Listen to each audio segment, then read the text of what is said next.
বন্ধুরা, টিউবার রাকিব চ্যানেলে সবাইকে স্বাগতম। মূলত আমরা যারা ইউটিউবার আছি তারা সবাই একটা জিনিসের সাথে সম্পূর্ণ পরিচিত, আর সেটা হলো ইউটিউব স্টুডিও। আর ইউটিউব স্টুডিওর প্রধান কাজ হলো ইউটিউবের যে ভিডিও আমরা আপলোড করে থাকি সেই ভিডিওগুলোর এডিটিং করা, বাট কোনো সমস্যা থাকলে ঠিক করা, তারপর থাম্বনেল চেঞ্জ করা ইত্যাদি।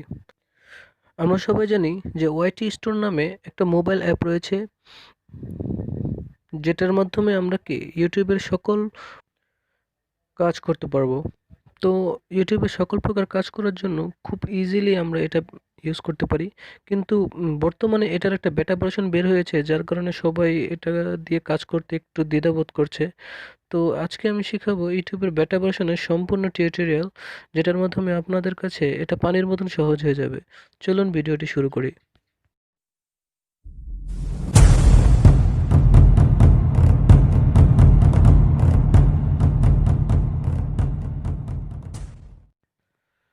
সর্বপ্রথম আমাদের প্লে স্টোর থেকে ওয়াইটি স্টোর নামে যে অ্যাপটা রয়েছে সেটা ডাউনলোড করে নিতে হবে।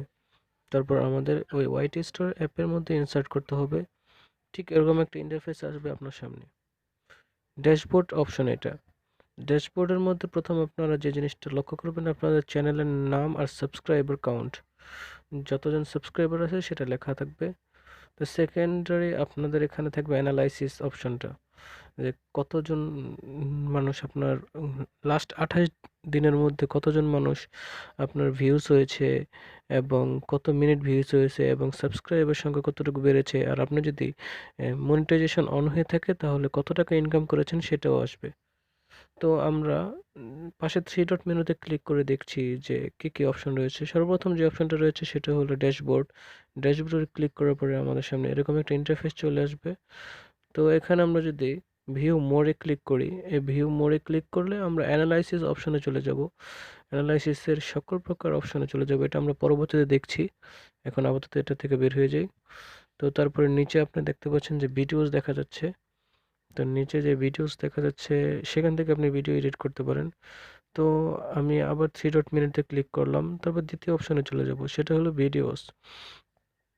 তো এখন ভিডিওস অপশনে ক্লিক করার পরে আমাদের যতগুলো ভিডিও রয়েছে সবগুলো এখানে লক্ষ্য করা যাচ্ছে। এখান থেকে আপনি চাইলে ভিডিও শর্ট ইন করে যে ভিডিওটা খুঁজছেন সেটা বের করে নিতে পারেন, অথবা এখান থেকে আপনি চাইলে ভিডিও এডিটিং করতে পারেন, অথবা কোনো কিছু ভুল থাকলে ঠিক করে নিতে পারেন। এখানে অনেকগুলো অপশন রয়েছে উপরে দেখতে পাচ্ছেন। তো আমরা আবার থ্রি ডট মেনুতে ক্লিক করব। ক্লিক করার পরে দ্বিতীয় অপশনে যেটা রয়েছে সেটা হলো প্লেলিস্ট। তো আমরা এখন প্লেলিস্টে ক্লিক করলাম। ক্লিক করার পরে আমাদের সামনে আমাদের যতগুলো প্লেলিস্ট রয়েছে আমাদের সামনে হাজির হয়ে গেল। তো আমার ৩টা প্লেলিস্ট রয়েছে, তা হাজির হয়ে গেল। মানে এখান থেকে আপনি ভিডিওগুলো সিলেক্ট করে দেখতে পারেন যে ঠিক আছে কিনা। তারপর চতুর্থ অপশন যেটা সেটা হলো কমেন্টস। তো কমেন্টস যত প্রকার কমেন্টস আছে, যে ভিডিওতে যত বেশি কমেন্টস সেই অনুযায়ী আমাদের দেখাবে। আর সবচেয়ে শেষে যেটা রয়েছে সেটা হলো অ্যানালাইসিস, সবচেয়ে বেশি ইম্পর্টেন্ট যেটা সেটা। তো আমাদের প্রথম অ্যানালাইসিস হলো ওভারভিউ। ওভারভিউর মধ্যে আপনারা ওয়াচ টাইম, তারপরে ভিউজ, তারপর অ্যাভারেজ ডিউরেশন, সাবস্ক্রাইবার্স, সব সবকিছুর অপশন পেয়ে যাবেন আপনারা। কে কয়জন, কেমন অপশন, কেমন ভিউয়ার্স রয়েছে তা আপনি ইজিলি এখান থেকে দেখতে পারবেন। আপনার 28 দিন বা গত 7 দিনে, অথবা আপনি গত ফুল লাইফ টাইমে আপনার চ্যানেল খোলার পরে কতটুকু ভিডিও ভিউজ হয়েছে সেটা এখান থেকে দেখতে পারবেন। দ্বিতীয় অপশনে চলে যাই, সেটা হলো ডিসকভারি অপশন। তো ডিসকভারি অপশনে আপনার কোন ট্রাফিক থেকে কতটুকু ভিউজ এসেছে বা কত মিনিট ভিউ এসেছে সেটা আপনি দেখতে পারবেন। যেমন আমাদের ইউটিউব ট্রাফিক ছাড়াও আমাদের অনেক প্রকার ট্রাফিক রয়েছে, ফেসবুক, ইনস্টাগ্রাম। তারপর আপনি এখানে ভিডিও শেয়ার করে আপনার ভিউজ বাড়াতে পারেন। তো আপনার এখান থেকে কতটুকু ভিউজ বাড়িয়ে নিতে পেরেছেন সেটা আপনি এখান থেকে চেক করে নিতে পারবেন। তো আমার এখানে দেখতে পাচ্ছেন। এছাড়া আপনার লাইক বেশি নাকি আনলাইক বেশি, লাইকের পরিমাণ বেশি হলে আপনার জন্য এটা পজিটিভ আইকন, আনলাইক হলে নেগেটিভ আইকন এরকম দেখাবে। তো তৃতীয় যে অপশনটা সেটা হলো অডিয়েন্স। তো মানে এটার মধ্যে যত প্রকার অডিয়েন্স রয়েছে তা দেখাবে। তো তৃতীয়, চতুর্থ, পঞ্চম, স্বাভাবিকত এগুলা সিম্পল জিনিস। প্রথম অপশনটাই ইম্পর্টেন্ট ছিল। তো এগুলো আপনারা একটু ঘাটাঘাটি করে দেখে নেবেন। তো এখন আমি আবার আমার ড্যাশবোর্ডে চলে আসছি। তো এখানে এছাড়া আরও কিছু অপশন রয়েছে। উপরে লক্ষ্য করতে পারছেন যে উপরে আপনার নোটিফিকেশন অপশন রয়েছে। এখানে আমার আপাতত কোনো নোটিফিকেশন নেই, তাই 0 দেখাচ্ছে। কিন্তু আপনার যদি নোটিফিকেশন থাকতো, মানে কেউ কমেন্ট বা লাইক করলে, তো এখানে অপশনটা দেখাতো। তারপরে আপনি চাইলে প্রোফাইল মেনুতে ক্লিক করতে পারেন। এই যে আমি প্রোফাইল মেনুতে ক্লিক করলাম।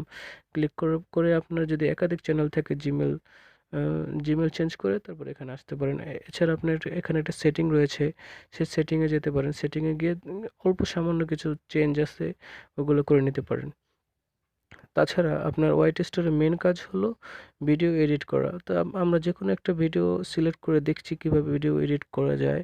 তো উপরে একটা পেন্সিল আইকন রয়েছে, মানে এডিট আইকন। এটাই স্বাভাবিকত সকল স্থানে এডিট আইকন। তো এডিট আইকনে আমরা একটা ক্লিক করে দেখি যে কীভাবে কী করা যায়। তো স্বাভাবিকত কম্পিউটারের মাধ্যমে যেভাবে সকল কিছু করা যায়, এখানেও সব কিছু করা যায়। তো আমরা ক্লিক করে দেখলাম। তো এখানে দেখা যাচ্ছে যে আমরা সকল কিছু করতে পারবো। ট্যাগ চেঞ্জ করতে পারবো, টাইটেল চেঞ্জ করতে পারবো, ডিসক্রিপশন চেঞ্জ করতে পারবো। ওপরে থাম্বনেলের ওপরে একটা পেন্সিল আইকন রয়েছে, সেখান থেকে আমরা থাম্বনেলও চেঞ্জ করতে পারবো। তাছাড়া তাছাড়া এখানে অ্যাডভান্স কিছু সেটিং রয়েছে আমাদের। ট্যাগগুলো দেখতে পাচ্ছেন আপনি। তো অ্যাডভান্স কিছু সেটিং রয়েছে, সেই অ্যাডভান্স সেটিংও চেঞ্জ করতে পারবো। তো আমরা যদি পরের অপশনে চলে যাই অ্যাডভান্স সেটিংয়ে, তো সেই সেটিংও কি আমরা সেটিংটা চেঞ্জ করে নিতে পারবো। আর সবার শেষে কি আমরা কি এটাকে সেভ করে নিতে পারবো। তো আশা করি এই হোয়াইট স্টোরের সম্পূর্ণ কাজটা আপনারা সম্পূর্ণভাবে বুঝতে পেরেছেন। বুঝতে পারলে অবশ্যই আমাদের সাথে থাকবেন, লাইক, কমেন্ট এবং শেয়ার করে পাশে থাকবেন এবং সাবস্ক্রাইব করে আমাদের সঙ্গেই থাকবেন।